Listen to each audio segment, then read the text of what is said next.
नमस्कार दोस्तों, crazy for crypto के एक और वीडियो में आपका स्वागत है। इस वीडियो में हम बिटकॉइन हार्विंग के बारे में डिस्कस करेंगे।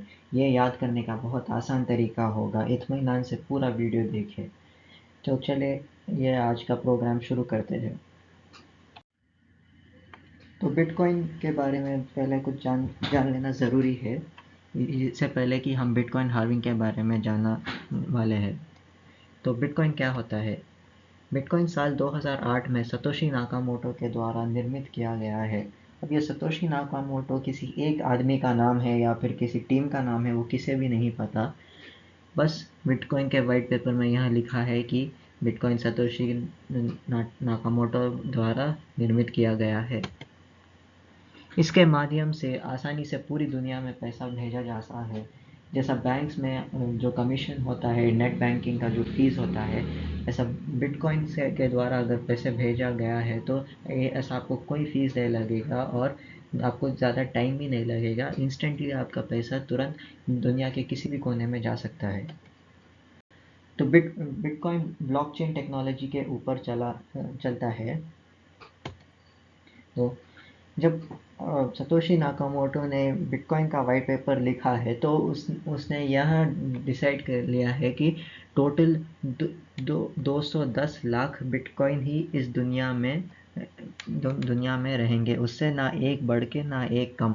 210 लाख बिटकॉइन यानी कि 21 मिलियन बिटकॉइन ही केवल इस दुनिया में रहेंगे। तो इसकी यह वजह है कि समझिए बाज़ार में गोल्ड तो मिलता है। तो अगर गोल्ड का अगर कुछ ज़्यादा ही अवेलेबल है, जितना हम लोग गोल्ड निकालते रहेंगे उतना आते रहेगा, तो गोल्ड का वैल्यू ही नहीं रहेंगी मार्केट में। नॉर्मल कौन से भी मेटल के जितना गोल्ड भी यूज़लेस रहेगा। गोल्ड का जितना भी मार्केट वैल्यू है वो इसलिए है क्योंकि गोल्ड बहुत कम अमाउंट में हमें पाया जाता है। तो इसीलिए जैसे जैसे ज़्यादा गोल्ड निकाला जाता है वैसा वैसा गोल्ड का रेट भी बढ़ते रहता है। तो इसीलिए बिटकॉइन भी 210 मिलियन ही एग्जिस्ट होंगे, क्योंकि अगर ज़्यादा बिटकॉइंस होंगे तो बिटकॉइन की भी कोई वैल्यू नहीं रहेगी मार्केट में, जैसा सिमिलरली गोल्ड के तरह। तो बिटकॉइन हार्विंग क्या होता है? तो जब भी ब्लॉकचेन में कोई ट्रांजैक्शन ऐड करना है तो हर लेन देन बिटकॉइन के ब्लॉकचेन में ऐड किया जाता है। जैसे कि कितना बिटकॉइन कौन से एड्रेस से कौन से एड्रेस तक गया है, कौन से टाइम पे गया है, और हाँ, कौन से टाइम पे और कौन से डेट पे गया है। तो ये पूरे डिटेल्स बिटकॉइन के जो ब्लॉकचेन है, जो लेजर है, जो बिटकॉइंस के पूरा जो सर्वर ब्लॉकचेन पे भेजा जाता है।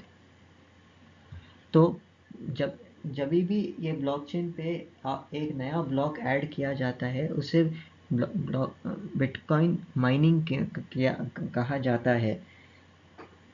तो जो आखिरी ब्लॉक होता है बिटकॉइन के ब्लॉकचेन में, उसका एक हैश कोड होता है। उसका जो कि नेक्स्ट ब्लॉक जो हम ऐड करने वाले हैं उसको पॉइंट करता है। तो जो नेक्स्ट ब्लॉक का हैश कोड होता है वो अगर कोई करेक्ट गेस या फिर कोई एल्गोरिथम सॉल्व करके उसको जो हैश कोड को गेस करके बिटकॉइन के ब्लॉकचेन में ऐड करता है, उसको बिटकॉइन माइनर कहते हैं। तो कोई भी बिटकॉइन माइनर बन सकता है। उसे बस एक सुपर फास्ट कंप्यूटर और फिर एल्गोरिथम्स सॉल्व करने का एक्सपीरियंस होना चाहिए। तो जो भी माइनर सही एल्गोरिथम गेस करके अपना एक ब्लॉक बिटकॉइन के ब्लॉकचेन में ऐड करता है, तो उसे बिटकॉइन कुछ बिटकॉइंस इनाम के दौर पे प्राप्त प्राप्त करता है। तो इसकी वजह यह है कि ये जो भी माइनर है उसको उसकी मेहनत बेकार ना जाए और फिर यह काम वो दोबारा करते रहे। तो फिर बिटकॉइन की कीमत क्रैश होने से रोकने के लिए सतोशी नाकामोटो ने इस्तेमाल किया है बिटकॉइन हार्विंग। तो जैसे कि मैंने पहले बताया है कि केवल 210 मिलियन ही बिटकॉइन ही इस दुनिया में ही रहेंगे।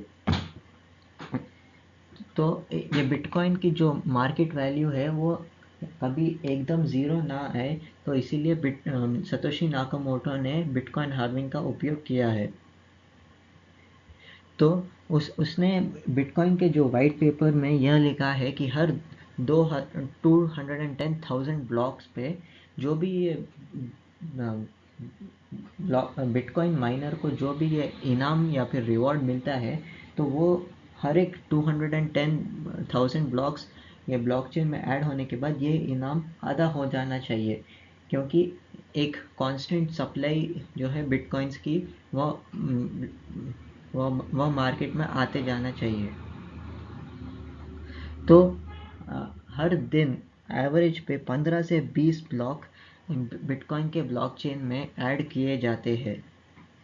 तो इसका मतलब से अप्रॉक्सीमेटली हर 4 साल में बिटकॉइन हार्विंग किया जाता है। वर्ष 2008 में बिटकॉइन माइनिंग का इनाम 50 बिटकॉइन था। उसके 4 साल बाद वर्ष 2012 में बिटकॉइन माइनिंग का इनाम जो है 25 बिटकॉइन हो गया। 50 का आधा 25 जो है कि बिटकॉइन हार्विंग हो गया है। उसके फिर 4 साल बाद जो है कि साल 2016 में बिटकॉइन माइनिंग का इनाम 12.5 बिटकॉइंस हो गया। 25 से सीधा 12.5।